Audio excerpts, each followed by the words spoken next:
and it's about politeness, and it's about, I mean, we just did Beverly Hills Cop 4, and Yeah. the director Mark Malloy is his first time directing. So I did not even really broach it with him because that's not what you need as a first time director. There's so much going on. Hmm. Uh, so I didn't push the point. I didn't push the point because it's not healthy. And it Yeah. to a first time director, it would seem like, what, are you kidding me? You Hmm. want me to just like, let the student driver drive? But then at other times, it's perfectly fine. It's what they want. It just depends.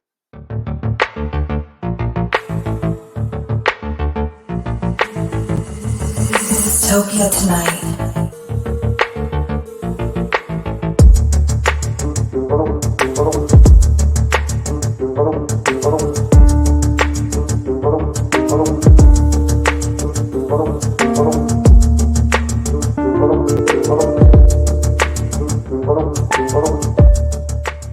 Fuck out of town! Fucking treasonous pieces of shit! Dystopia Tonight.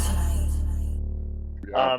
But is there anything in particular that you do to keep sane? Because I'm always interested in what other artists surround themselves with. You know what I mean? To just like, because it's weird times, right? Like there's no way it's not like for everybody. Yeah. Um, you know, at times like this, it really helps to be an actor because it's nothing for me to just step to the side and um, put some other spin for myself. I mean, I made a living for 42 years as a purveyor of alternate reality, so it's absolutely nothing for me to say, all right, I'm turning it off. Um, That's great.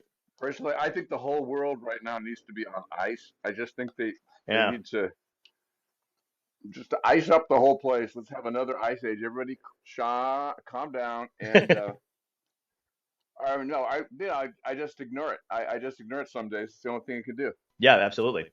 I agree with you too. Like I always like every now and again, it'll circulate in the news that there's gonna be some crazy ass solar flare from the sun that like knocks out shit, and I'm like, please, just a little bit of quiet would be really great right now. I Here's the wouldn't thing: mind.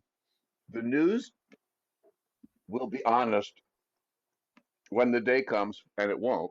When you Yeah, turn on the TV and a newscaster says nothing happened today that we can like present you with, but until that day comes, I mean, if everything was done like a chef, if you and I own a restaurant, then at 6 a.m. we're going to go to the market and see what's the very best meat and the very best fish and the very best, and we're going to decide our menu from that. right. News, we've got to get them stimulated and upset uh, for an hour, and so that's the problem, is that there's got to be something super juicy every day, and there isn't. There just Right. isn't. So And that's what blows me away by all this too is like when something truly crazy does wind up happening, like what just did happen, and then everyone in the media that's been hyping regular people up 24/7, they're like, how could something I mean, this is a Paul, and I'm just like, what, where have you been? Like what shit do you watch, guys? you see, here's the other thing: TV commentators are in the business of making you say, "Gosh darn it, I'm not doing enough to get the to advance the cause that the causes that I believe in." Yet the Right. fact is, you have two ways to do that, and two ways only. They're trying to condition us to think that from the armchair you could be like, "Gosh darn it, I got." But you can do two things: you can cast a vote, or you can volunteer to canvass voters or something. But if sitting around talking about it and getting high blood pressure is false. That's a false Yes. way to change anything. Absolutely agree, man. And it's weird. It's weird to not be able to take a step back from all of that. Like I hate the idea that we're this moving train that like or speeding basically that no one can like course correct or change or fix. But like it just seems like we're barreling forward in that way. And I've tried to like, we're only responsible for ourselves individually. Like I've tried to take steps, especially in the last couple of years, like just enjoying as much of my life as possible. And like, you know, I do stand up. I tour regularly. I do that kind of stuff. But like, I just don't feel the need to like doom scroll and engage. Like, I want to be aware of what's going on. I don't want to be like blind to it. But I also like decided at some point, I can't let it ruin my life. I'm gonna have a good time. I'm gonna go out with friends. I'm gonna have fun. And if something happens, it happens. But I can't live in fear of it. No, it's just yeah, the world's always been this weird. It's just True. now we have people selling it to us, day in and day out. That's a good point. Selling it to us is a very, very good point because It's it always does. been this weird.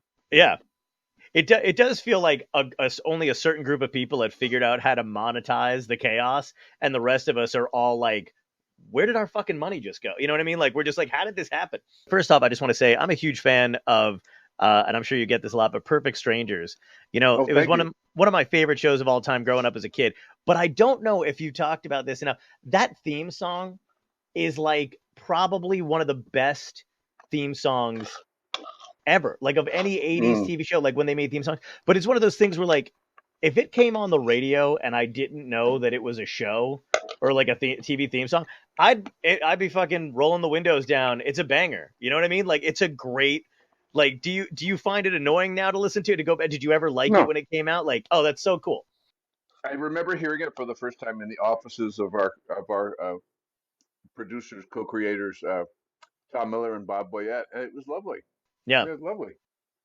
Yeah, it's a real great song. And I just like my friends and I talk about that all the time too, just growing up listening to it. I'm like, I have it on my iPod. Like if it comes on, I'm turning up the volume. The lyric, like whoever did that was like not like they were just like, I'm making a hit. I don't give a fuck. Like this is gonna be great. But that was great. I just saw Marklin Baker at a convention. Um Yeah, in oh my god, it was like the Chiller Theater convention that I was doing, and he wound up being there. And he's such a cool dude. But like, do you guys still keep in touch? Are you yeah. buddies? Oh, that's awesome. We're way closer than buddies. Oh, that's good, man. That's really Oh yeah. good. Yeah, it's the first time I got to meet him, but I was telling him he was just such a cool dude. But I was telling him when I first met him because I'm friends with Lewis Black and stuff like that, so that's how I kind of knew him peripherally. But when I was a kid, I was like in my early 20s, I was at an audition, and I walked out of it, and Marklin he was on the corner, the street corner, or whatever, and I was in New York City, and I was kind of like I was like, oh my god, I know like that's Marklin Baker, and I started to walk up to him and I was gonna be like, "Hey, man, huge fan, blah blah blah," and I chickened out at the last second, and I got Oh. up to him, and he turned around, and I went, "So if I go up 38th and I make a left," and I felt so bad because I was like, "Oh man, this kid doesn't even fucking know who I am." Like, and he was very nice. He helped me with some dumb directions, but I just No, chickened but out and walked away. it's not true. We always know because your eyes do a funny thing. I mean, someone will. We always know. Your, Oh, your that's eyes great. will do a funny thing, and then you'll say, "Which floor are you going to?" And we already know. So uh, Oh, that's awesome. nobody who's nobody who's been in the public eye. If you've been in the public eye for more than 5 minutes, and you have even half a heart, Right. it's easy to navigate. It's the people that have made it problematic are people that lunge at you and throw their arms around you or touch you inappropriately or do something like that. So those are the ones we have a, a kind of an antenna out for that because people will do it. But many people, when they just recognize you and connect to maybe some effect you've had on their life or their childhood, it's always Yeah. nice. Yeah, absolutely. There any other performers or actors in your family? Like, where did the passion to want to do this come from? I don't know, but when I was a little boy, uh, one of the big rock star, true rock stars of the '60s was a ballet dancer named Rudolph Nureyev, and he Mhm. was a superstar. A friend of my mother's came to town, and I don't know why she had an extra ticket to go see Nureyev, and his partner at the time was Margot Fontaine, and it was just as big as the Beatles. So they took me along. I don't know why. Wow. And I saw this guy come out on the stage, and he just ruled the stage. He didn't even sometimes do anything more than come out and stand, but every single eye on place was riveted. I was like, wow, what's he doing? Yeah. What is going on here? He just, he had presence unlike anything I've ever seen, and I started to be interested in like, what's going on here? He's not even doing anything yet. Right. He, Right. he wouldn't. They would come out and he would stand there, and people would go ape shit. So that I think was a big thing. And then when we were little, we would go to this kind of low end pizza Hut parlor that would have um, an endless loop of early Charlie Chaplin movies, and I'd be like, what's he doing? That's Wow. so incredibly entertaining. What is going on here? And it was just crummy, blurry, um, scratchy film that had been laying around forever, but you could still see like that's some amazing stuff going. What is going on? You can just focus the whole world through this prism of one little thing you're doing, and I like that. But I don't think I ever told anybody until I went to college. And then Oh, nice. I tried out for plays, and I got in them, and I would do what came to mind, and people liked it. So that's that.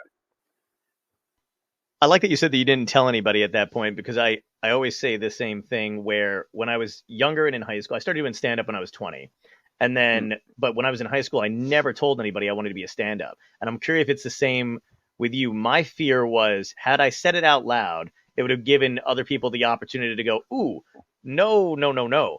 And then I would have been crushed. Absolutely, Yeah. Okay. absolutely. No, I don't think uh, anytime, especially when someone is younger, that anytime that they're the loudest, most like presentational person on the street, everybody assumes they're going to be a fabulous actor, and it may be true if you're in a road company of Annie, but it isn't true of another of of many other kinds of acting. I mean, Right. so yeah, no, I didn't want to be one of those people that was like razzmatazz. I'm an actor. I just wanted to do it. And if you visited my home and you didn't know who I was in a million years, in a million years, you would never guess what I did because there's no trace of show business anywhere. I don't. Wow. It's not a thing to be celebrated. It's just the. I mean, it's just you do it or you don't do it. But all the trappings, not interested. Yeah. I mean, and that's something I definitely want to touch on too, because you seem to have avoided most of the, you know, crazy, tabloid esque kind of, it's kind of like a, you know, a high honor of achievement there to avoid that, especially coming up like in the 80s and stuff like that too, because it just seems like you either, had the enticings of that party scene kind of, and not to say that you didn't party or anything like that too, I but never. No, I didn't. oh, you I didn't? never Okay, partied. then there you go. No, But like I that have had no. to I be have no. I have absolutely no interest in any part of the coral reef, none of the showbiz, except for the part where you get in front of a camera or an audience and do something that makes them feel something. That's all that's I care awesome. about. If possible, I'll sneak out secret entrance or exit of the theater because I don't want to like. Right. It's just what I did on the stage is what I care about, and I don't. None of the rest of it has any interest to me, and I don't think it's healthy for anyone. I mean, No. I don't get it. But no, and in the last, I say 30 years, the more and more and more you get of people saying, "Well, here's a picture of me naked and pregnant." If anything, I always, whenever anyone asks me anything that's personal or something, a voice in my head says that's not for sale. Like it's with some Nice. some people, everything's for sale. Yeah. Look at my nipples. Look at my. I mean, God, some of these musicians with amazing voices, but I can see inside your. I can actually see inside you. No, I know what you mean, I, man. I can see inside you. I mean, but you have this amazing voice. So why can't you just stand still and sing? What is wrong with you? Yeah. I don't get it. Or I, and I, all this I stuff. And every time somebody gets rich, they want to traffic children. What is yeah, wrong with man. you? Yeah. What I, is? I, We just have some. have a personal chef, have a nice workout, have your private interior basketball court, and then don't import any children. Just Right. go, just hone your craft. I have no idea what it's about, I know but what you mean. And what's crazy is there are celebrities like yourself who have been able to just do that. So when you look at the ones who just volunteer this information and expose themselves like that, you are kind of like, you do know you can just do the craft, right? Like you can just fuck it. Like no one's asking you to do anything else. Like there's people I just don't know about, but I love because they do the job well. They're great actors. They're great entertainers, but I don't know anything about their personal life. Like, and that's the yeah, weird there's thing too. actually no reason. There's no reason for it to. As a matter of Right. fact, it actually. I can't think of any. I can't not think of a situation in which it enhances the experience of. Mm. I had a home. It wasn't really a home renovation show. I like to make life-size collages with pre-Civil War architectural Ooh. salvage. So I'd build these rooms and these houses, and people would sometimes make a very long trip because it's shot at my house. They'd make a very long trip, Yeah. and they'd knock on the door or they'd hail me down on the street, and they'd say, "We're ready for the tour," and I say, "There's no tour," or they'd say, "But you showed it on TV," and I would say, "And Kim Basinger and Mickey Rourke showed quite a lot in 8.5 weeks or 9 weeks, whatever." I said, "I mean, you're not gonna ask them to pantomime having sex, are you? No. Right. I put it on the screen. I put what I wanted to put on the screen. You like it? Watch it again. You don't like it? Absolutely not." Absolutely, But man. I completely agree. just like no, but you can still be nice.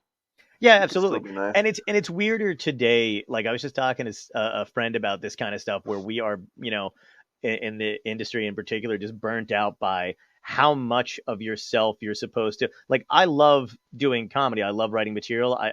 That's what I enjoy the most. And I like going out and performing it. What I don't like is that no matter who I speak to within the industry now, they're like, have you talked about your family on TikTok yet? Why don't you? And it's like, well, I don't want to do that to them. And I don't want to do that to, it's not what I do. It's not what I want. And they're like, oh man, but opening up and really letting people in, and that's in right now. And that's what you need to do. Baby, And it's like, once you open it up, it's open, and then it's like, oh, I don't get it. I yeah, don't get it. But I know there's a three-dimensional chess to it, which is here's my butt, and here's who I have sex with, and they can see their butt, and you can look up inside them. It's like, right. okay, I mean, okay, but once you've sold it, then you have to top yourself, and Oh yeah. no, I have no interest. I mean, I just don't have any interest. Yeah. I guess to me the opposite is true. Um, when I see somebody do an amazing performance, and then I see an interview, and they're nothing like what they did, I'm interested in that, but I don't need to know. I don't need to know who they're fighting with and having too many drinks with. I couldn't care less. Yeah, I exactly. mean, No, I don't care. I don't care. It doesn't enhance anything for me. no. So I don't know what that started. The people that started all that are people that are not almost across the boards, except for Lady Gaga. She's genuinely talented. Yes. But many people that do the like, here I am nude, and you can see the baby's head in my stomach. That's people that aren't sure that their acting is enough.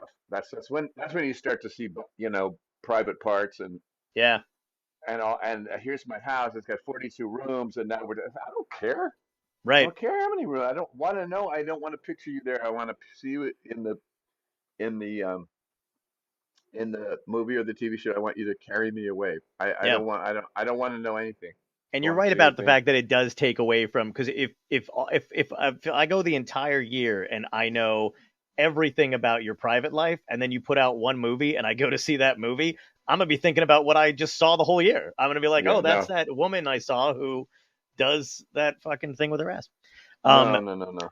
the cool thing I wanted to bring back to you real quick is that I thought about this when you were saying you went to see that the ballet when you were younger. You're an amazing physical actor, physical comedian. Did going to see the ballet and watching Chaplin, like, did that influence you? Because I can see that in Of very course. subtle flourishes that you do. Of Like course. that's like, yeah. And So like when you're building a character like that, when you're doing those kind of things, does the physical stuff, do you let that kind of come impulsively, or do you plan it out? How does your approach that? Oh no, I don't plan anything ever. I never have a game plan. But That's great. as I'm putting it together, I'll just let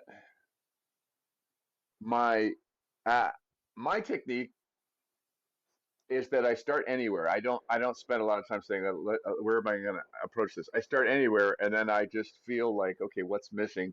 Just the same as if you watch a really committed skateboarder. Hmm. They'll go up and they'll fall off and they'll grab it and they'll do it again. And what do I need to change? And what do I need to change? And finally they get the trick they were after, and then they improve it and they add a thing.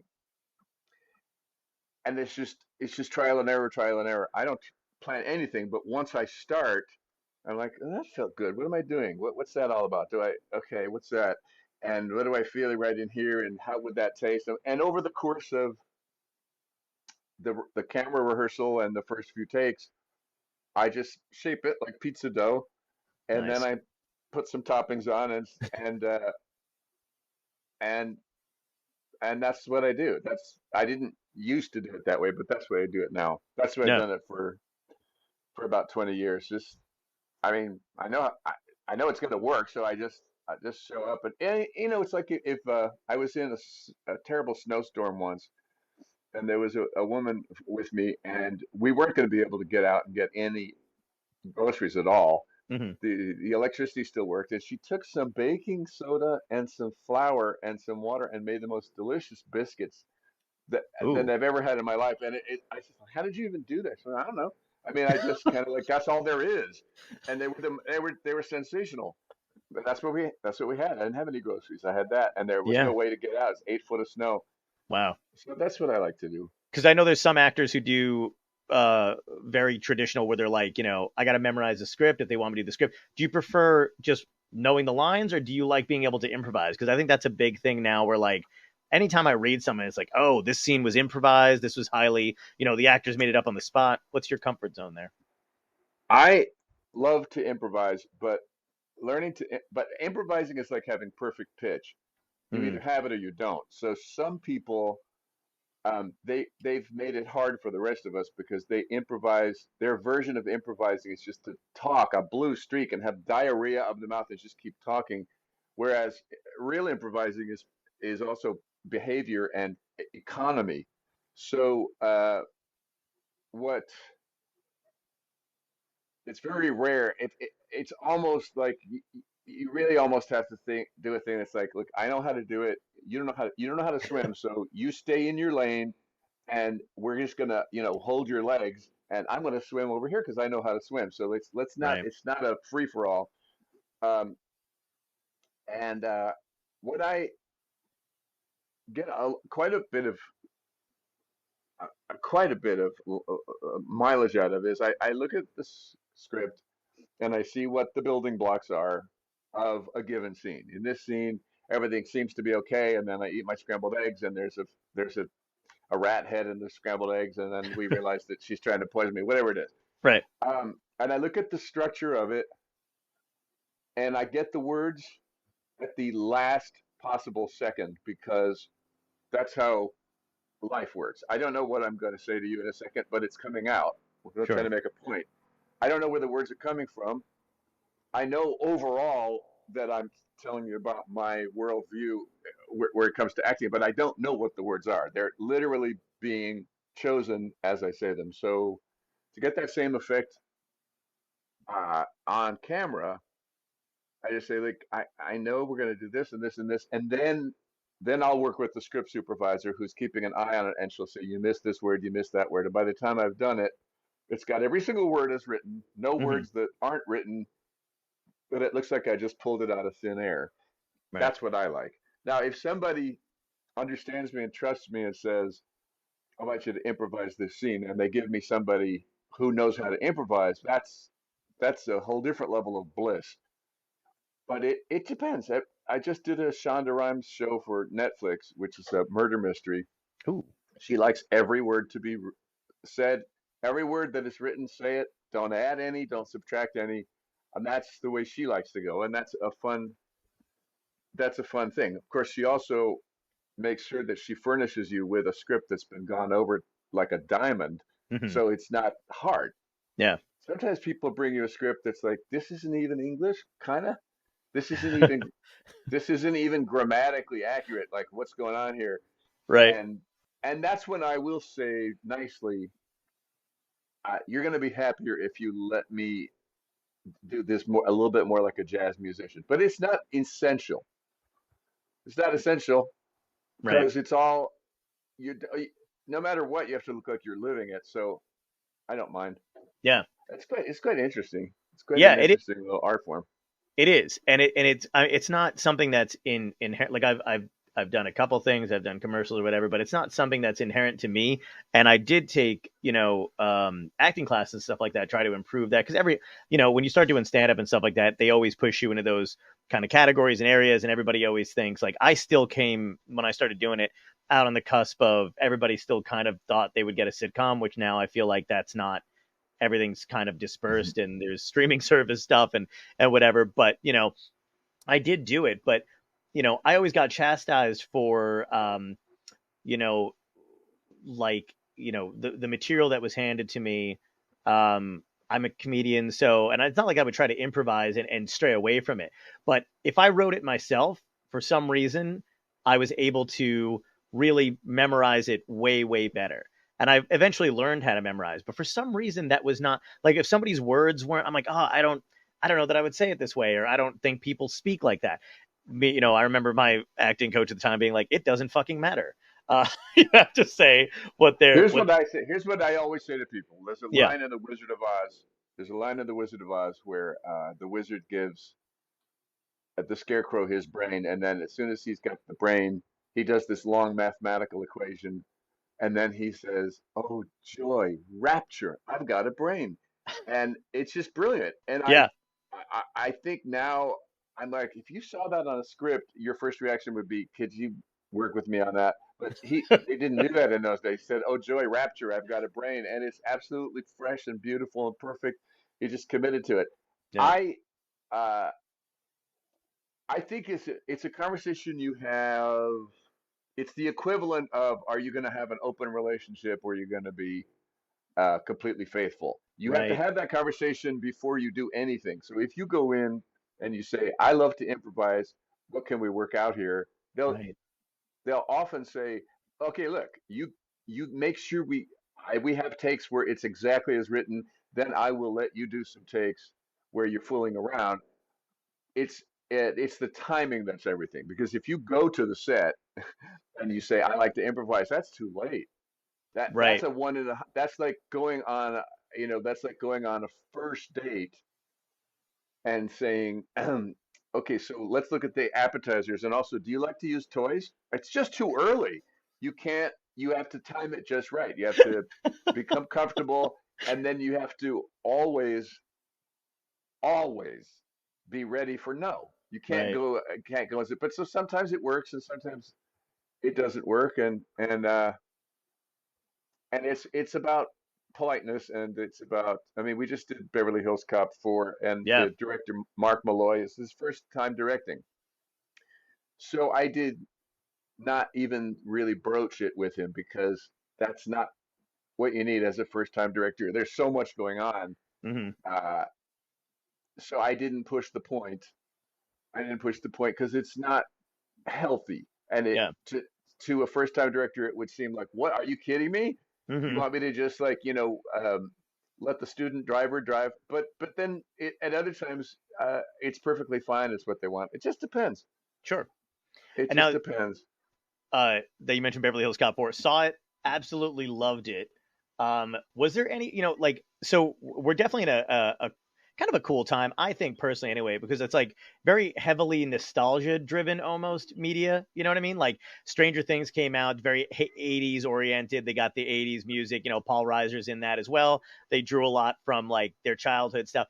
A lot of shows are being reboot and stuff. When they approached you about doing it, other than maybe the excitement of working with Eddie again and all those guys again, does your as an actor, are you like, oh man, this is part of that reboot thing. You know what I mean? Or when they're No, adding on to because it. this is not a reboot. It's the Right. further adventures of. So Okay. I have no problem with it at all, and Yeah. I feel very warmly toward that character, and the character comes easily to me. Hmm. Um, Sometimes you really have the Kelly McGillis thing, though. It's like Kelly Mm. McGillis, you know who she is, Yeah, absolutely. and it's like it wouldn't be fun for Kelly McGillis or the producers to shoehorn her Right. into the Top Gun thing. Uh, but in this, it's a continuation, and it's how are they doing now? Where are they now? I had no I had no issue with it at all. I thought it was Yeah. marvelous because the character, he doesn't really ever change. I mean, he really doesn't. It doesn't matter what he's doing, whether he's a real estate agent or selling guns or selling Yeah. art. He's the same exact person. He doesn't. Actually, one thing I really love about him is he's not at all. He's not in the least bit bound by pecking order. I mean, he could be the assistant in the shop, or he can be driving a multi-million-dollar car. He doesn't care. Same Right. same exact person, and just wants to play and get into stuff, and doesn't matter. I Yeah. mean, you know he could be homeless in Beverly Hills Cop 5 and still be the same exact person and still be doing interesting things with found objects. It doesn't Yeah. matter to him. And what's great about him too, and I always loved him in every movie, is he's thoroughly unfazed by Right. everything that Axel throws at him. He's just like Of rolling course. with it. He's great. He's Yeah. the So perfect best friend you want to have on like any adventure. Like if there's a guy that you want to pull up to and be like, hey man, we got to do this thing. Do you want to come? Get in the car. He's like, oh yes. yeah, and the character. I started with a template, which was a woman who had done my makeup on a little feature in about 1983, Oh wow. Okay. 82, 83. She was where I started, but then he asserted himself, and the character, as he now appears, all he gets from her is her name was Lily, her body language, and some of her vowels. But he quickly asserted himself inside that template. He's just himself. I started with brown sugar and flour and eggs, and then he just arrived. So he does exactly as he pleases, and I just step out of the way. Yeah. Did you know Eddie before all of it? Like when you No, no, oh that's cool. no, no, no, no. I mean, the funny thing is, characters don't care if you. They don't even. They have their own. They have their own locomotion and their own souls. They don't care because I was intimidated by Eddie when I did the first one. He was a big star and I was a Mhm. nobody. He had a bodyguard and everything, and I was too scared to even chat with him. But Sam wasn't scared at all, and I remember distinctly thinking, this other person does not care. He wants to be friends. He's being a little bit, nervy, and I would not talk to him. I would not talk to Eddie, but Sam would talk to Axel Wow. easily. And that's just what characters are like. They don't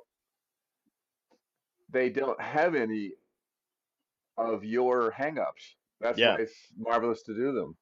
What's cool about what you're describing is I don't want like it's almost method, but without the dangerous side of method. Like you're like this character gave me the confidence to speak to somebody that in normal life I probably would not approach, Oh but no, you're I'm not. completely method. I am Oh, that's great. completely method. I just don't drag anyone through the shit. That's You know, yes. what method actors can sometimes do is act like my method has to be your method, and that's when they start doing things like surprising you with a slap, or doing Ooh, some weird, or getting emotional right in your face, or calling you. No, no, no, no, no. I'm right. a method actor, but I'm a method. An unusual breed. Like a strange tulip. I'm a character comedian method actor. So I Mm. that's how I approach it. But I also have some other weird skill set. But I am absolutely. That's why um,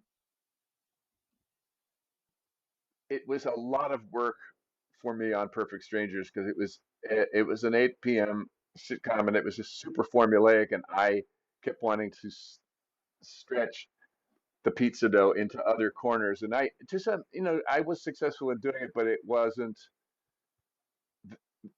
super ambitious Right. in what it took on. And that's a little, that's like heavy lifting when you want to really be coming from the marrow. Right. But it still worked. Yeah, oh no, absolutely. And like, did you, so, because I feel like trajectories always change, and especially individually, some people want certain things and some people didn't. Was, because the sitcom was kind of like the hot thing at the time, when you started going into acting, was that like, did you have a trajectory? Did you have a goal? Like, No, okay, oh, okay, cool. So this kind no of, game. I never have a game plan. I never nice. have a game plan. Although I knew in my heart that I knew from the late 70s that I would sooner or later have a sitcom in the mold of Mork and Mindy. And lo and behold, they were the Mm. exact same producers. Oh, And it I didn't was even know it that. was kind of a kind of a Mork and it was the Yeah, odd person from a not entirely realistic place. And I knew I would. I knew I right. would. And I know I'll win an Oscar. I don't know how I know. I just know I will. Nice, So man. I just know. That's And great. and it's not even like I hope I do or I'd like to or like I just know I will. I don't know Yeah. how, but I know I will. And that's just the way stuff is. So I don't ever have a game plan, but I do have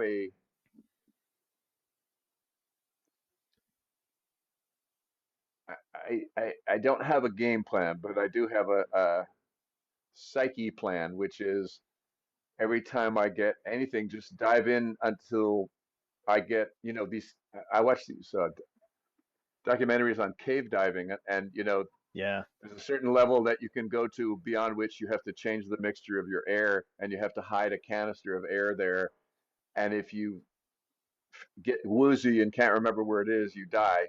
But if you remember where the pre-hidden can is, then you hook it on, and then you have a different mixture of helium and whatever to get you deeper. So I like to do that. And I do like to say, I'm going to go down deeper than I've ever gone before. And if I fail, I fail. But if I Yeah. get it, that's a new thing.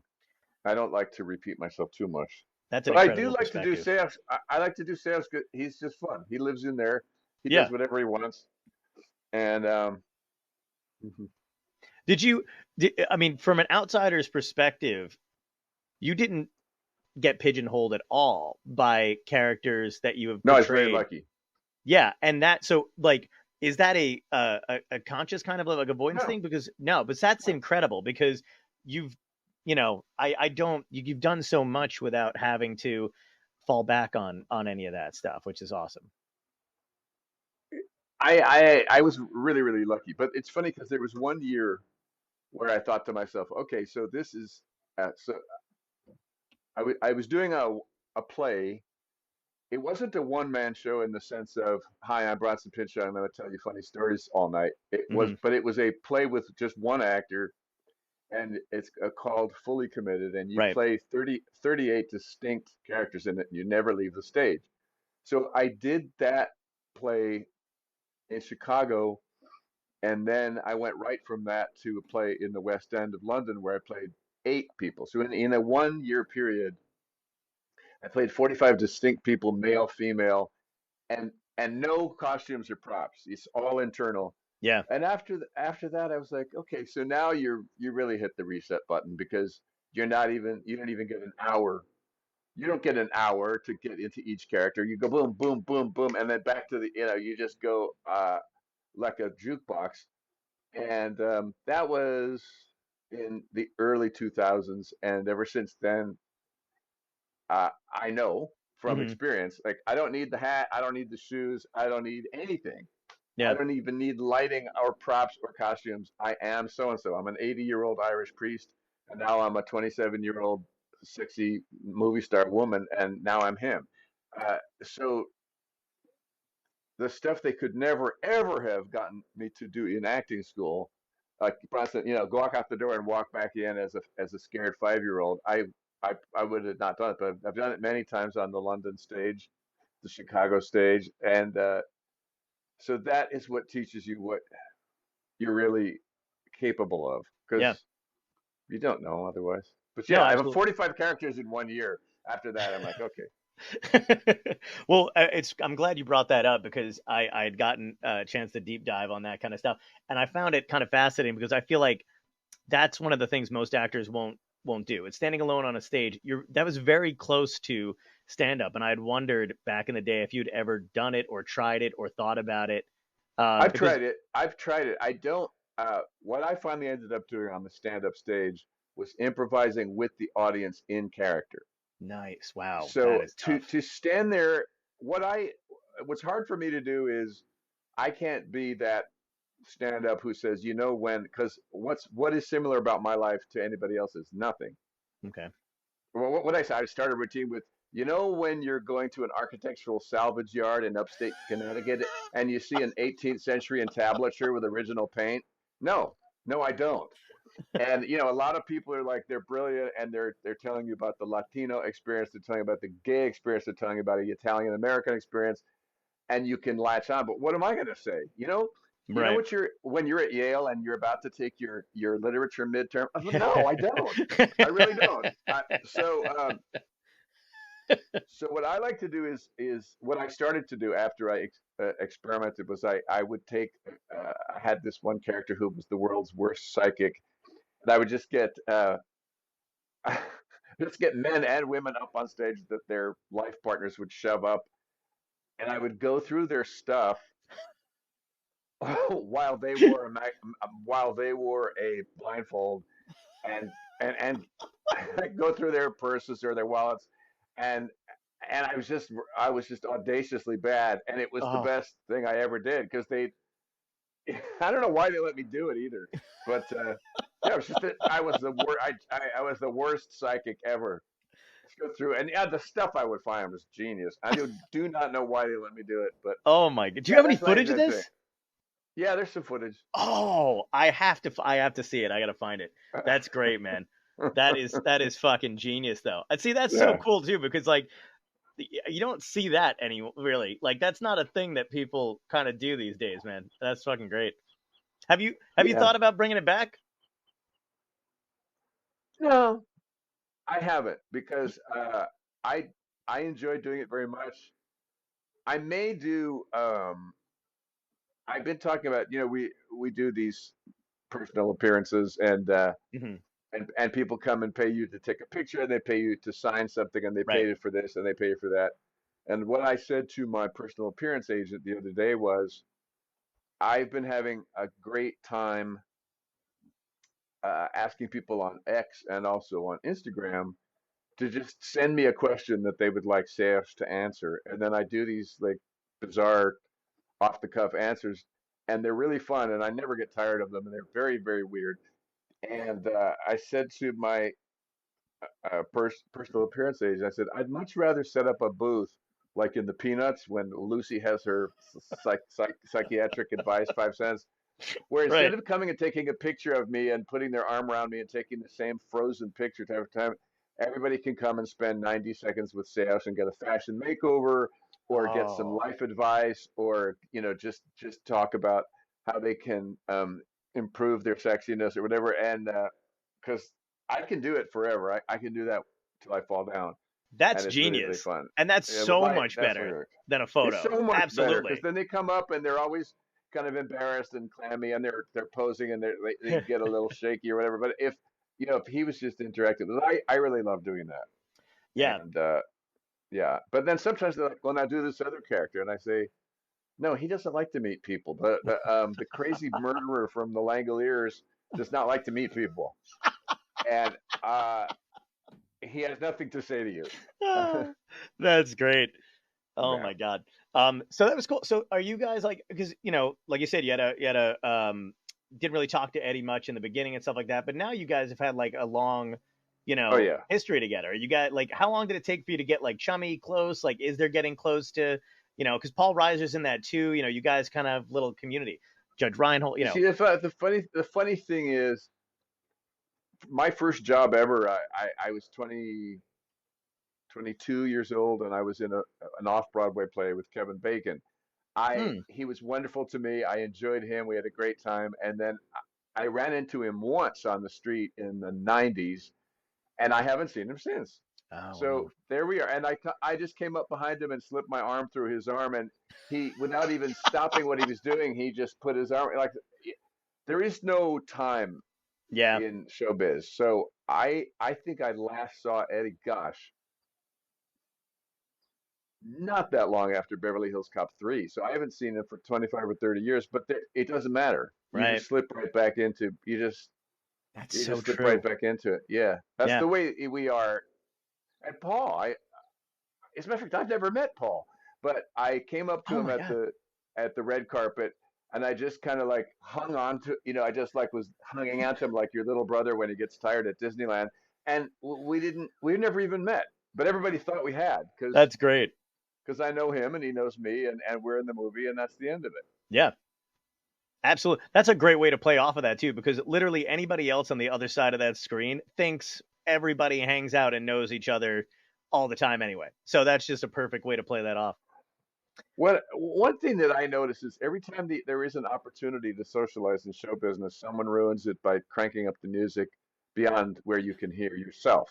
Oh, Jesus Christ. And so I never socialize in show business, because if I've done a project with you and six other people, and we all really bonded, and then somebody says, now we're going to have a rap party. And what does that mean?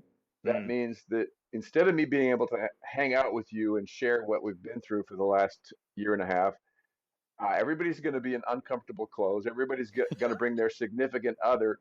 They're going to yeah. blast the music, and then to be polite, instead of chatting with you about all the fun we've had, I have to yell over the music to your significant other who I've never met, who's in a who's in an uncomfortable dress pinned to her actual skin. Well, what is that? What is that? Yeah. I don't want to go to a quote unquote party and not hang out with my friends, but make desperate polite conversation with their lovers. And what the Oh hell? What? God. Like That over is loud music? No, I'm not interested. So you know, uh, I just not at all. People say, yeah. "Oh, I can't believe this." I say, "No, I'm an introvert. I'm not interested in yelling to you. I like when we're working together, we have a giggle in the corner, but no." Yeah. It's so true, man. And also like it's one of those things where I started doing this when I couldn't tour during the pandemic, and then, like there's a shocker, a comedian with a podcast, but I never thought I would do this. And I got to meet, some amazing people, and a lot of them we've all kept in touch and stuff. But it is one of those things where like if you almost want to hang out with the people that you've met in show business, the best thing you Good can do luck. is, yeah, I was going to say Work the with best them. thing you can do is figure out a way to work. And Yeah, so no, yeah, no, right? working is the joy. Working is the summer Yes. camp. And when it comes to like, do you want to put on a tight tuxedo and eat um canape portions of tiramisu and get fat and scream and ruin your vocal cords? I'm going to say no. I'm going to give you a no on that. All right, now at some point, I think you should up upshift and ask me some questions you've always wanted to ask me that you might not even think I would agree to answer. Come on. Oh, all right. No, that Yeah, come on, all right. upshift. Here we go. This is there's a lot of softballs. You're right. You're right. This is Trump on Fox right now. Let's crank it, baby. Oh my Yeah, God, dude. yeah. Who's somebody that you worked with that you're like, that guy's a fucking dick, and I hope I never see him again? Oh, well, I'm picturing that person right now, and that person is, a chicken pot pie, right? It's got Yeah. some crappy chicken. It's got some crappy chicken and some frozen vegetables, and then a shit ton of yucky congealed gravy, and so it's just crap. Right. So there's this movie star I worked with who was evil, and that person is a human chicken pot pie, but instead of having brown gravy, that person just has cruelty and toxicity, and Fuck. one day they will they will just implode. They're awful. So that's that. Next, All right. All right. Next question. Is do you? you better be tough. Come on, let's get tough. Go ahead. All right, I'm gonna get a little tough here. So Yeah, come on. there is an ad nauseum knee jerk fucking reaction from everybody in Hollywood, and I mean this in almost the best way, but not entirely. Like guys like Bill Maher, who I think you did a sitcom with, if I'm Yeah, not I did. mistaken. Yeah, you did Yeah, a yeah, sitcom yeah. with that guy. Yeah. Over the course of the years, man, I've been one of those people who's been like, oh, good, I love Maher. He's got a good voice and blah, blah, blah. And now there seems to be this like old man grumpy shit where it's come against wokeness and cancel culture. Do you get tired? Like, because it's one of those things that is a very layered conversation. You can't solve it on a podcast or in a thing. But holy fuck, man, does it seem like it's engulfed Hollywood in a way that you cannot fucking escape it? And I know I just asked you the question, but I feel like at least this has a twist where it's like, are you sick of it? Do you give a fuck? Does it really No, impact I your find art it. that much? It look.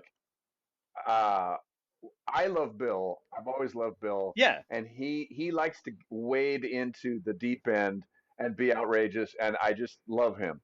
sure. Um, I wouldn't take it on my shoulders because I'm not. Like one thing I will say, with I don't know how anyone on this planet has the brazenness, for instance, to take up the subject of uh, gender identification in any realm unless they themselves have undergone the change or Right. are incredibly close to someone. Anyone else weighing in? Why? What Yeah. do you know about it? I don't know anything about it. I'm not the father of a person of one gender identification who's swimming in a competition that against somebody. I don't know what that's like. Why would Right. anyone weigh in? It should be a very small number of people weighing in for whom it is life or death. And one thing that I do think is lamentable is um, everybody weighs in on that. I mean, I love that Elvis said once, I in the '60s, and somebody Hmm. said, "Where do you stand on this?" And he said, "I'm just an entertainer. I have no position on that. Sure. None. I Yeah. mean, I know how to entertain. I know how to make people laugh. I know how to build a building, and that's really it. I don't Yeah. know anything else. I would like to ask people, but Bill, he wades right in, and he's hilarious, and he's a little brat, and I'm no, he's just wonderfully bratty, Yeah. and he likes it. He's a provocateur, and Sure. he's Bill. He's wonderful at it, and I'm very proud of him. And I certainly wouldn't do it. No, I hear you. But what do you think about? I mean, do you really do you see a change for the worse in Hollywood as far as scripts are going? Do you think it's harder to get edgier shit out there? Like, do you feel like it's affecting how you work or anybody else's work? Is that something you see? No, Okay. you just have to learn the lingo. I mean, it's like people are very clear. They don't want to hear X, Y, and Z, and it's very easy to stay away from X, Y, and Z. Right. Just stay off the triggers. One thing I find very interesting, and it hasn't uh, touched me yet, but this whole thing of at what point do you draw the line? Uh, you know,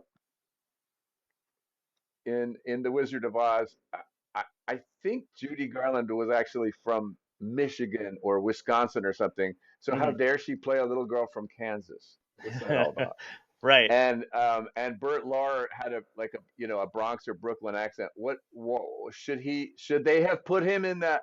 Should he really have been the Kansas farmhand, or should they have scoured Kansas? See, that's where I'm like, are you nuts? Yeah. Are you No, nuts? I I mean, agree. Yul Brynner is definitively brilliant in The King and I, and Yeah. he has I think mixed background, but his Asian part was Mongolian, and should we get all worked up that he wasn't really Thai? Are you Right. joking? Are you joking? This I what that whole kettle of fish cracks me up. It's like, Yeah. dude, No, I what completely are agree you with that talking stuff. about? Yeah. Daniel Day-Lewis isn't he's not really a gangster in New York. Yeah, you're Right. right. So let's Yeah. just watch the movie. So I don't know Yeah. what that whole thing's about. That's a total crock. Yeah. That Exactly. that's Well, that's the one that scares me. Like, yeah, please, if because you it's can telling you act you it, can't act it. play a character, and that's fucked up because Well, that's your it's whole also job. do. Well, people are also like defining what it's like. Don't define what acting is. Acting is being one thing and then creating another Yeah. thing that isn't there. So don't. uh, well, it also reminds me of who owns art. There's a big thing right now with Yep.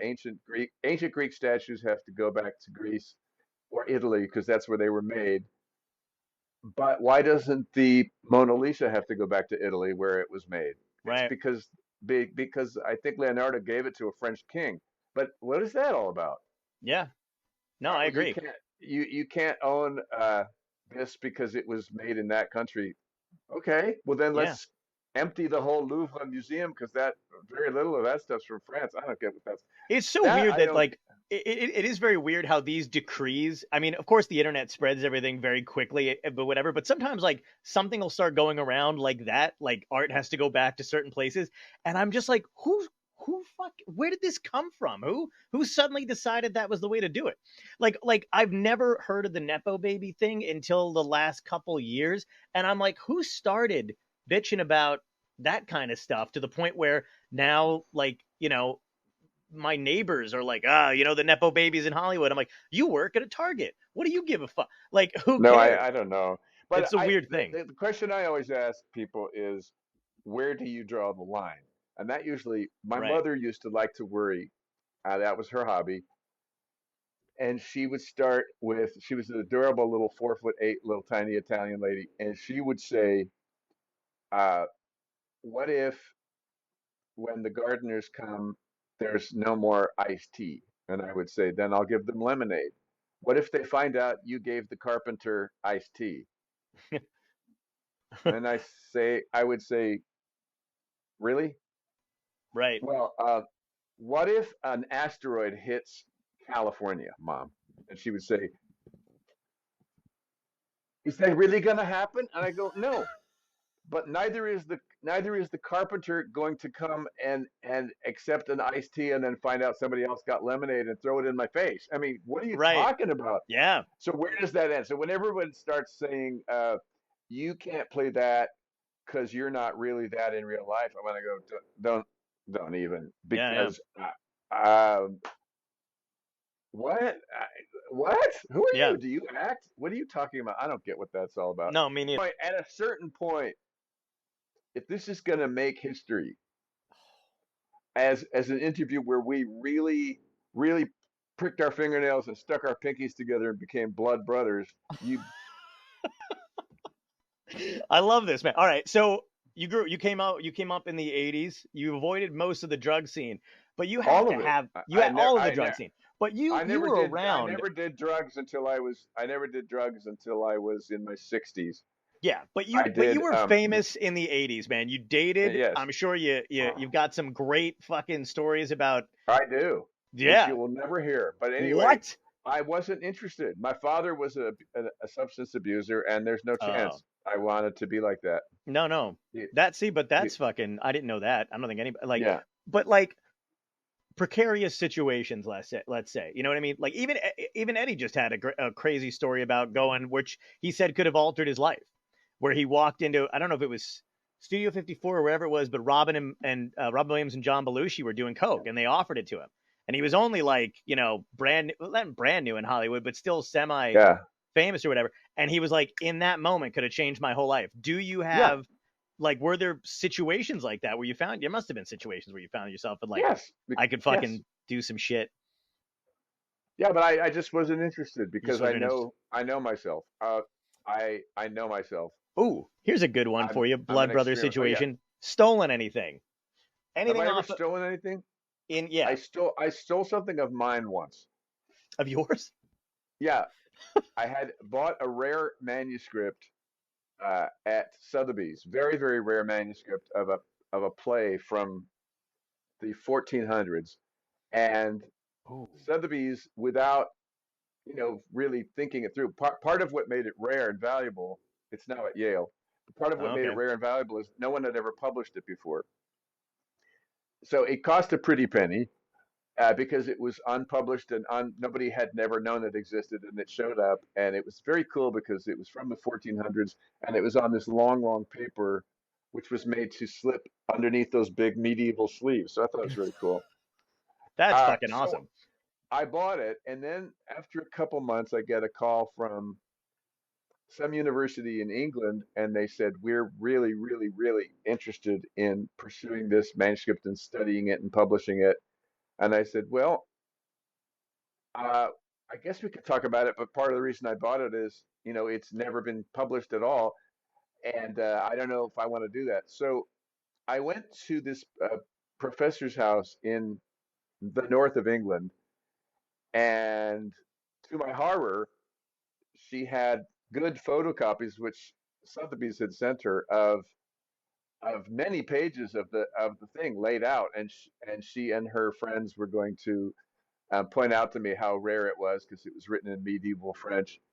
And I thought, I'm not going to leave these here to get published. This thing's mine. And not only did I Wow. buy the object, I bought the rights to. I'm be the one. So before I left, I gathered them up and stuffed them in my backpack. So I did. Does that count? Yeah, It's my, absolutely. it That was my counts. intellectual. It's my script, and it was my intellectual property that I wanted to decide when. So I took them, and that's my greatest. Fuck. That's ballsy. I've stolen many hearts. And yes, that makes total sense to me. So I got another one for you that you might not want Yeah, to answer, but we don't know. yeah. Uh, somebody that you know that is, you don't have to know them personally, but I'm just saying in the ether that is famous that you think is completely fucking overrated. Oh God, yeah. That Oh got, but God, that yeah. got like that is in the public eye as like, oh my god, this guy could be dead, but who do you think was completely overrated? Oh, that person right that I'm thinking of right there. Yeah. Unbelievable. Oh, and that person too. Two mega superstars that couldn't even act their way out of a broken napkin. I don't know Wow. what I have no idea what idea, but uh yeah, just I'm picturing them so clearly. What complete oafs. Have Couldn't you been in front of could these people and had to have been like, what's your thing when like you were confronted or you're with somebody like that? Do you go into like fake Hollywood mode where you're like, oh, love your do work? do I And look like I go into fake Hollywood no, mode? you This is don't, what which is this is what I do when I'm faced with a dunce. I I did a benefit performance of a Shakespeare play once, and this this this this massive dunce had been in a movie of the same play, and this dunce decided to explain to me how I was going to play my part at length, hmm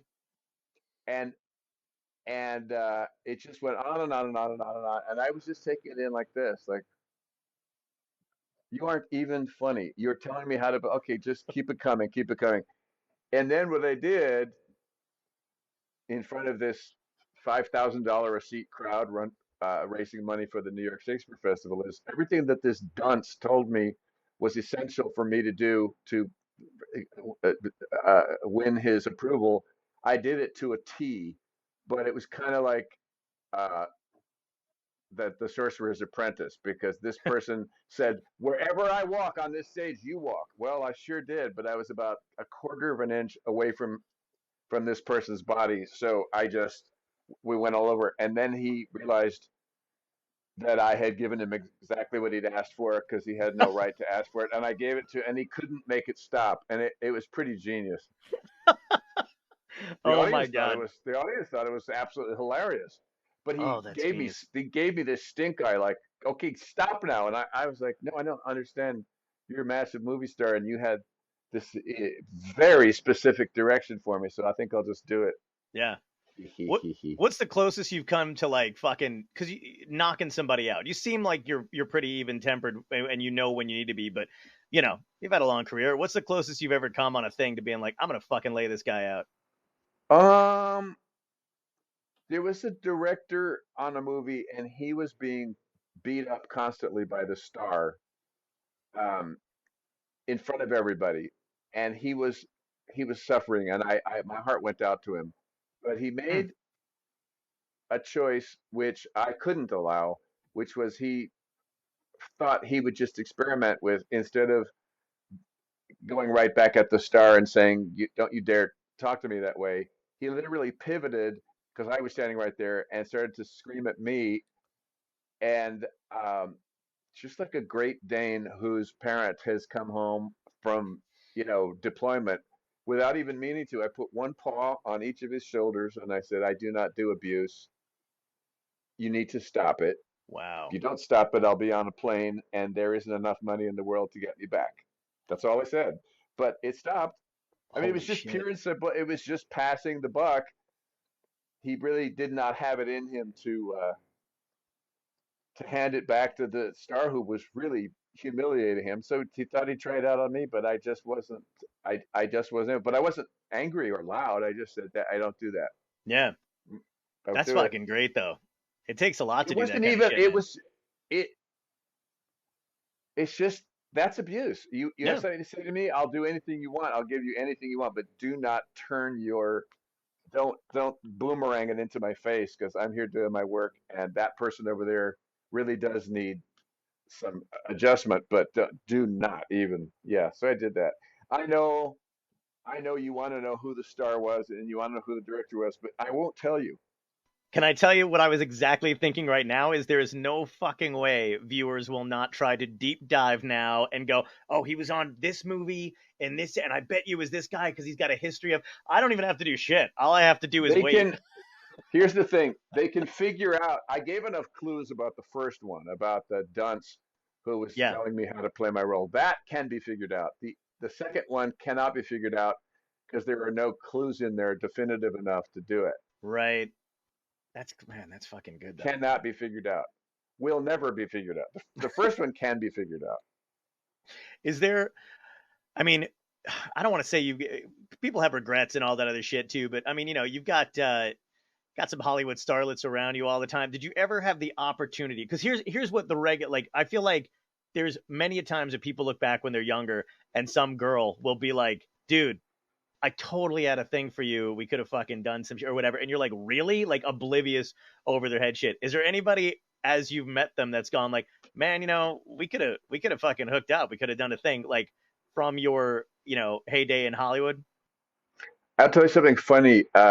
Years and years and years ago, like how many years ago? 30 years ago, I did a silly little movie with Jennifer Coolidge, and Oh, we were both just in this silly movie, the kind of movie that you do when you're like, you're not in anything, and somebody says, "How about I give you some money and you do this?" So we were in it, and of course we, liked each other and everything.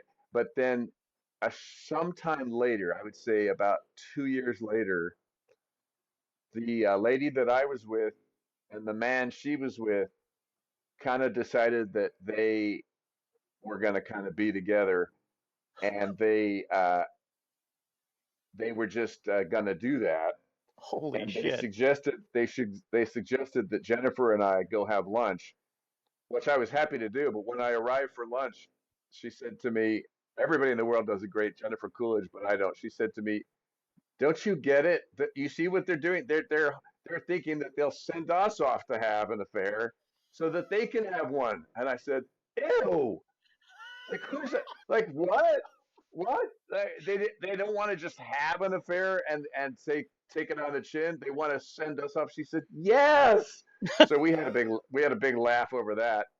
Um, we had a big laugh over that because she's so adorable. But Oh, yeah, we were being farmed. We were being sent out to pasture together, which I didn't even get. oh my god, that's fucking wild, man. She's hilarious.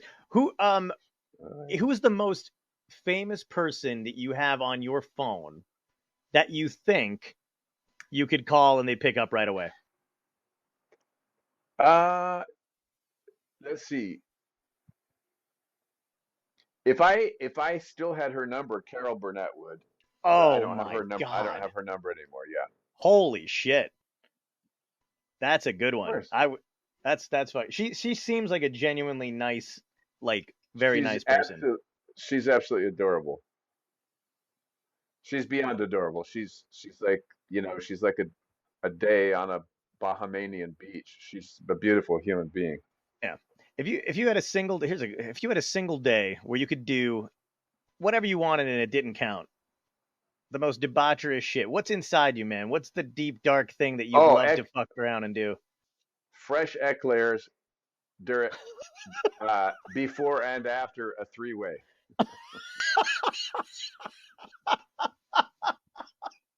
Holy fuck. Can I tell you something super bizarre and very basic? I saw like, it was like maybe right after it's so I love that that's the answer, by the way, but you said the eclair thing, and I know you've been working hard on like fitness shit. But you said Yeah, something so you ever hear somebody say something where you're like, God damn, that is like so crystal clear. How did I not whatever? But I've always been like a workout guy, fitness guy, whatever, run around, bike, and do like shit. And of course, the pandemic destroyed everybody's, whatever, right? yeah, So yeah, yeah. I definitely, there was a point during the pandemic in the very beginning where I was like, oh man, I'm going to get in super good shape. This is going to be great. People are going to be like, what happened to you? And then like halfway through the second half, I was like, they're going to need to airlift me out of this fucking house. So like it got like, Yeah. but you had done, I don't know, somebody was interviewing you or whatever it was, and you had really changed everything. And they were basically like, dude, what's your secret? Like, how'd you, like they're always expecting some kind of pill or some shit. And you were like, no, I just decided to watch what I ate and exercise. And it just hit me in the head where I was like, yeah, dude, stop eating like a piece of shit and go back to doing what you know. And that just cleared everything up for me a little bit. So thank you. Well, you're very, very welcome. I yes, I, I can be a very undisciplined person, or I can be a very disciplined person, and I put on quite a bit of extra weight, and I wasn't healthy, or I didn't look good, and all that. So I made a plan, and I stuck to it, and now I'm wearing my pants are a size or two smaller than when I was on Perfect Strangers, Holy and they fuck. were small. Oh yeah. Congrats, man. It was such a weird, eye-opening thing to come from a direction I was not expecting it to, because I was like, oh, cool, Bronson Pinchot's in the news. And then, and then I was like, what's going on? And then I was like, oh my God, yeah, just be disciplined and you'll be okay. You can get back to your regular weight. Well, it's really not. It's actually it's not really that hard, but it is very, very useful to have an app where you can input your food, and it will tell you if you're eating the right proportion of calories to protein, and it will also tell you when you're getting to your number for the day. Yeah. That's really, really useful because many days I'll look at it and go, my gosh, I have 1,000 calories left. I've already done all my protein. Okay, I'm gonna get a big acai bowl with extra cacao nibs, because if you have your if you have your total calories and your protein right, you don't you don't add blubber. Yeah. You just add muscle. And All right, nobody talked. now Yeah, go ahead. you better top that. You better top that, because I I'm will gonna have top to. that. That was another softball one, but I wanted Come to on, thank yeah. you for So your they're all softballs. These are like water balloons. Come fuck. on, buddy. I Come know, on, I know. buddy. I should be. Oh God, I don't know. No, Like it's funny. It's funny that I love you for doing this, by the way. This is like I'm thoroughly enjoying you grilling me over over this. It's needed. I mean, I'm just grateful that what when Beverly Hills Cop Axel F first came out, back to back, I'm going to say 37 interviews, and everybody with a straight face said, "What's it like going back and doing it again?" And I was like, Yeah. You got any backup questions? Because I always come up with a nice answer, but what I wanna say is, how can I describe to you what it's like to go back and do it again? If have you ever been in the movies? Like so like to whom would it be? But Sure. yeah, you always figure something out. But I can't believe it. So many people asked it with these big unblinking eyes, like, "Here comes my best one." It's like, Oh yeah, yeah. yeah, It's so funny that you say that, Dale, too, because I've been doing these, and I, one of the things that I think some people really love that kind of interview or that kind of conversation, and you mean I've as an audience or as as an interlocutor? no, as an audience, where they genuinely go, hey man, like they'll say to me, you didn't like I love having musicians on too. Like I've had a lot of, like, when I started this, you have a lot of comedy buddies on, so I had like Robert Klein and Lewis Black came on and all those guys, and then I was like, I want to fucking talk to bands I love and musicians I love, so let's see if we can get those guys on, and then actors, whatever. But like, when people watch it sometimes, they're like, hey man, you didn't ask them about fucking, the album cover in 85. And I'm like, but they've already done that. They've already been like, why would I want to know like what they hate, what they don't like, what they've stolen from the set, what they Yeah. wish they could have done. Like, if they wanted to do anything else, what, I mean, this may be another softball too, but I would love to know what you wish you could spend like, what's the most audacious thing you wish you could spend your money on but won't? Like, because you seem like a very measured, person or whatever. But if you could just Okay, be so like, fuck it, this is the thing. When I get my next big windfall, my next big series or my next sure, big movie or whatever it is, if I ever got crazy money, yeah, what I would do is go to the Mediterranean and look for all the shipwrecks from the Roman period wow, that were there, because what they did was the Romans went to Greece and yanked these masterpieces, just yanked them right off their bases, and we're taking them back to Italy to sell to Roman aristocracy, and that's why all the ones that stayed in Greece were bashed up with hammers and everything, or pushed off and or fuck, whatever, melted down. But off the coast of all over the coast of Italy, there are shipwrecks from the Roman era where they had Greek, masterpieces on board. They just need to be looked for. Just they're nowhere near as deep as the Titanic. They just need to be found. And that's what of course, and then whatever you find goes to the museum in Italy or Greece. But to give the world back some of those masterpieces, I know are down there. yeah, I know they're there. It's just you got to get them. You got to get them and bring them up, and then get the crustaceans off with little vibrations. that's fucking great, man. What I mean, you know, what would you consider the next big payday thing? You know what I mean, though? Like, what would it take? Like, how much money does something like that cost? You have a ballpark Oh, it's area, that'd be well. That's hundreds of thousands or millions, right? because it's not a matter of just like where can I see one. It's like you go all you go for the whole season where the water's calm, and then you finally think you might have identified one. Then you have to wait till the next year and send down probes, and then but I know they're there. That's where they are. Yeah, That's where all the great things are. That's what I would do, because then you give it to the world, and it's there for forever until the world is um, dismantled by some bomb. But wink, wink. No. What does Bronson Pinchot know about this? I'm gonna start a conspiracy theory thing, just based on what you no, just I said just here. keep thinking we must be close. We must be close to even an accidental annihilation. Honestly, I mean, Yeah, somebody. whatever. You would think, just because of like all the infrastructure goofs and how many people are just fucking exhausted and tired of working menial jobs for what they now consider. Here's the weird thing, right? Like, you think about the people that are, disgruntled. I can throw myself into that mix any day when I feel like it. But where they're like, they're just not happy with what they're getting paid. The inflation's gone up, the price range has gone up, whatever. But the reason why people know this now is because of the internet, is because now we get a close look at everybody. What you said, this ties back into what you said earlier about people and celebrities putting themselves out there in a way where how much money they have. They're talking about it constantly. They're singing about it.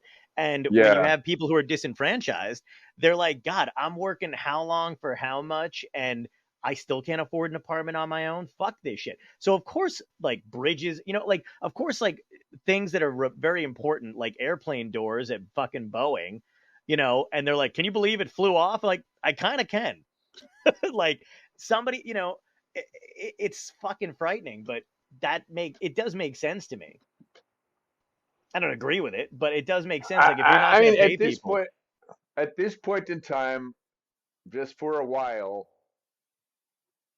we all need to just literally we're we're all of us right now are like one of those cars full of tourists that freezes in It's a Small World, and you just sit there and yeah, we are, and the whole world's like and we're all just sitting there like in the damp, and That's what it is. That's what's happening right now. You just got to sit still in that boat thing Yeah.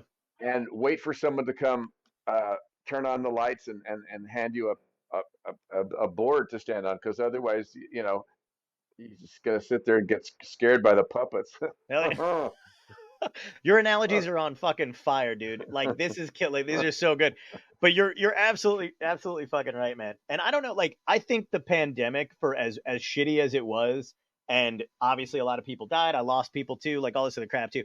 But it was one of those things where if you kind of peel back the layers of it, you can literally go like, this is what it looks like when Americans have time on their hands, for better or worse. We become Yeah, more aware of a situation, and we go, hey, we're unhappy with this, we're unhappy with that, and we're unhappy with. Because before that, I used to think all the time, how are people not out in the streets marching over simple things like fucking healthcare? Just not being able to get your parents the medicine they need in their old age, or the care they need, depending on whatever. And you can go across the border and get it for like $5.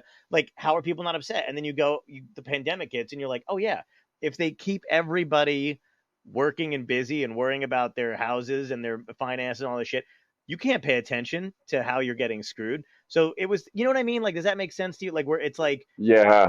people No, it was a become, it was a amazing reset.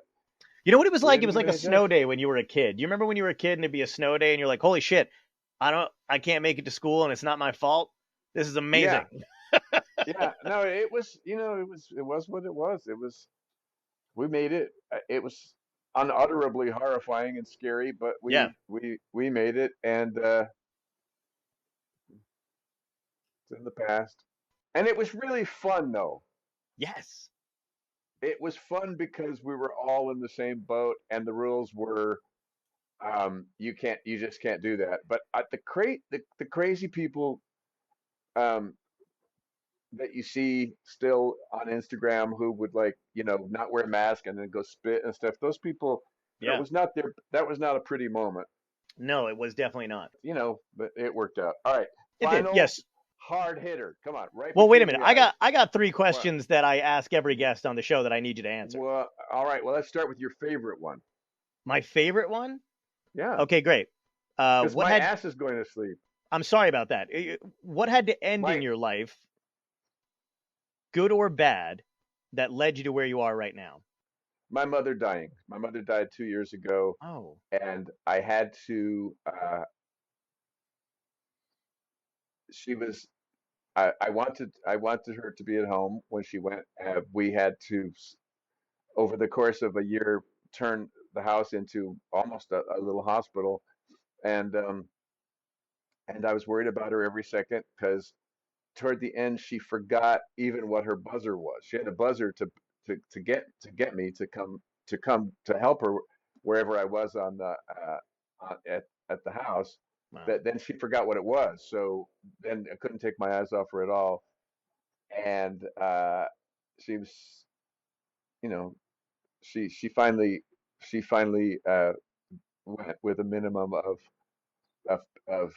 pain and suffering. But once she went, I had been looking after her for 10 years, and once she went, I'm still getting used to not jumping out of my skin whenever my phone rings, because for years I thought, it's going to be mom fell down, or mom did this, or mom passed out, or whatever. So that was pretty huge, Wow. because the worry, all day long, the worry is she going to get COVID? Is she going to get Yep. whatever? Uh, and she was such an incredible mother. So that was huge. And also, not only just her passing, but understanding that there's absolutely zero negotiation with death. It came and took the most important person, and just gone. Right. So that changed everything in not a bad way. Just like, I whenever somebody wants to try and get me worked up over something, I think, how does this compare to how the Yes. hell does this compare to what I'm going to be thinking in my last 10 minutes? I don't care. Oh my God, man. I 100%. My dad passed away now. It'll be 2 years this November, and it's the first time. I mean, my stepdad passed away a few years before that, but my dad's, my parents been divorced for a while, but when he passed too, it's one of those things that like it does change your perspective forever on Yeah, on it stuff. does. There's nothing more, Humbling, yes, but absolutely, it's gone. That yeah, person is gone, and that love is gone, and that spirit is yeah. gone, and that presence is gone, and nobody comes out of the sky and puts an arm around you and says, "Now I'm gonna make you a bubble tea and play you some nice harp music." It's just like you can screw yourself. Yeah. It's amazing. All right, next one. Next one. Next one. This If you better top it. Go ahead. Okay, great. So the show is called Dystopia Tonight. If you wake up tomorrow and you Yeah. find out, everybody knows this, but you find out last day on Earth, and it's a genuine dystopia. So you have your choice. You got to pick.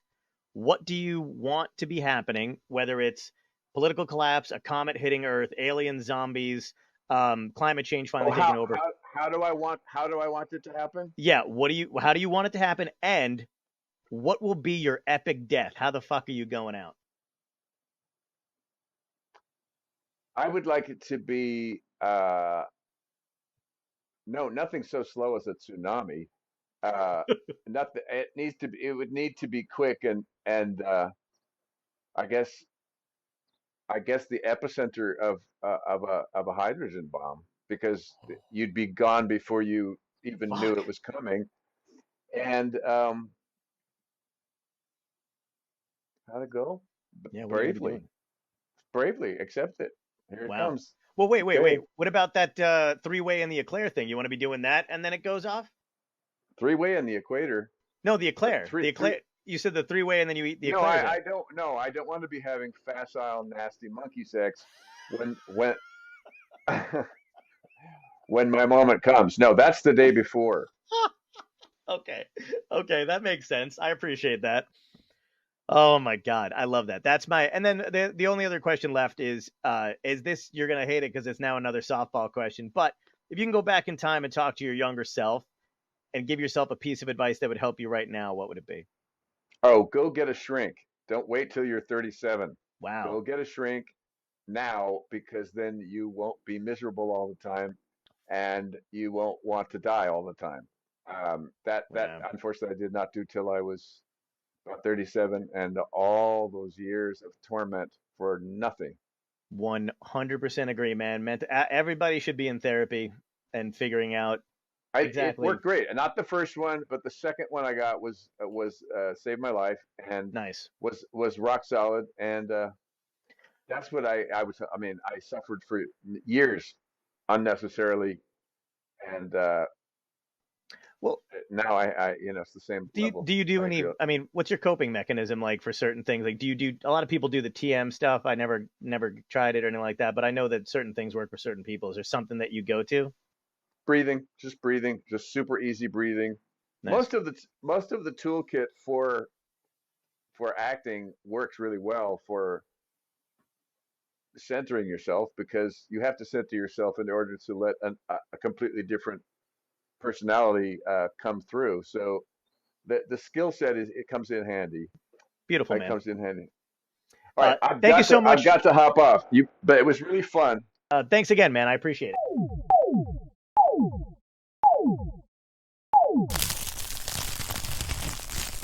Dystopia Tonight.